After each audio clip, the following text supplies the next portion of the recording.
All right, welcome to practice 2 for InDesign in Yearbook, creating different shaped frames or boxes.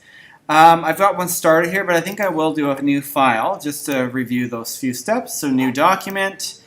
If you were smarty pants, you saved a preset and called it Yearbook, so you don't have to set this all up. So it should be good. One thing I have noticed is some of you don't have your bleeds set up, so you could double check that before you carry on. So more options. Make sure your bleeds are set to 1.2, 1.2, 1.2, 1.2. That would be the outer red line. All right.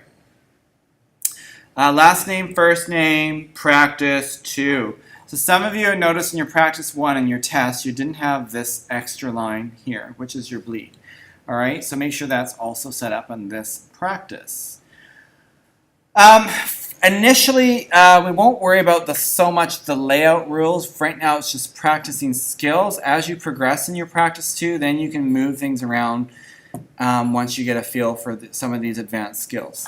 Like always, I would like you to always have 3 layers. Your bottom layer is for your layout. Okay. Your middle layer. Oh, I lied. This will be your background. I'll swap that. Background. Background. And I'll swap those out. So making sure that your background is below everything. And then the top layer is text for later on. You can put text in. So basic, always 3 layers. There may be more when we actually get our yearbook started. We may actually have more than that. But for now, we'll do 3. All right, let's lock those other 2 up and then work only in the layout layer. All right, combining 2 shapes. So we're going to combine a circle and a rectangle. All right, so I'm going to draw using my guidelines here. I'll use the columns. We know that that's 1 pica apart, and I will snap a few guidelines in just for practice. Actually, I'm going to work on the other side of the page. I'm going to make sure my rulers are set on the pink and purple line before I start. Always, you never know.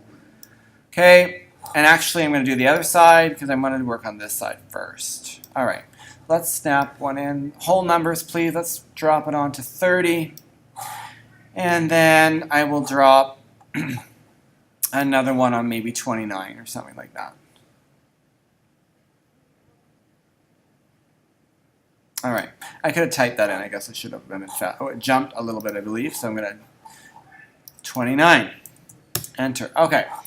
Draw a rectangle. Use my guide. Snap the box in. Okay. And I now want to combine an ellipse to make a curved top of the box. So hold the tool down and get the ellipse tool and quickly just draw it. Now, if it's too wide, I don't care. Just draw it quickly and then reshape it with the selection tool, which is the black arrow tool.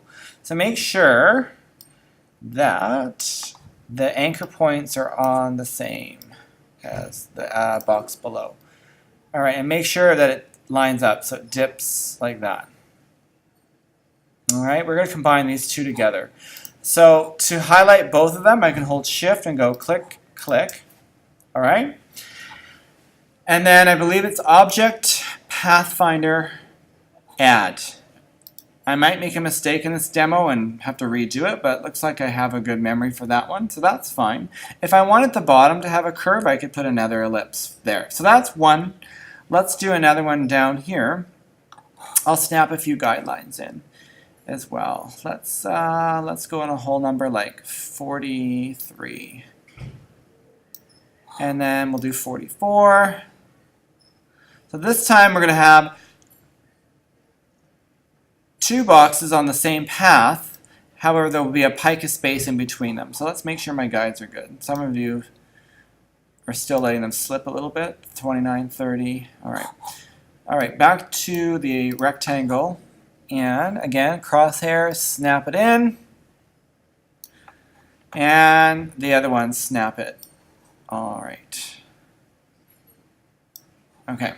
These 2, I want, there is a gap in between the 1 pica spacing, but I want 1 photo to go into them. So when they're 2 separates because there's 2 X's through them, but if I hold Shift and select them both, go under Object, Pathfinder, and add as well. And now there's 1x through both.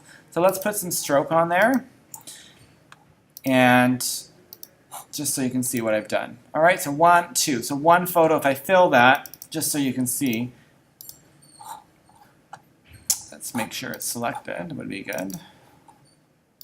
One photo would go into that box there. So that's combining. Combining together to make one, combining together to have one photo, but still that one pica space.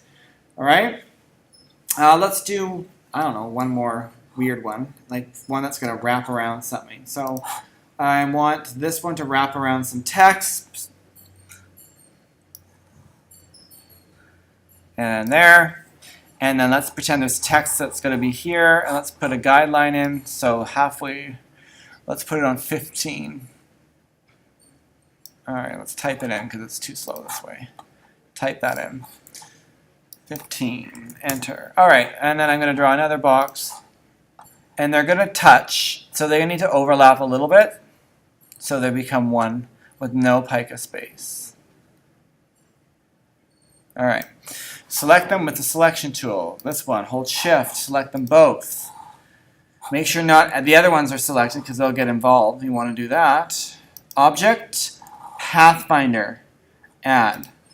All right, now they're one. Let's put a stroke on it to make sure it looks all right. Yeah. So there, that is a box that's kind of like an upside down L shape or something like that. So that's video tutorial 1 of adding boxes together with pica spacing or without pica spacing, just how you do that. Let's have a look at the website and see. Let's go to yearbook. Yes, we did that one. We've done that one basically, I guess 2 together. In the next tutorial we'll do this harder one over here, and then also making irregular shape boxes in any shape that you want. So we'll end that tutorial there. Thanks for watching.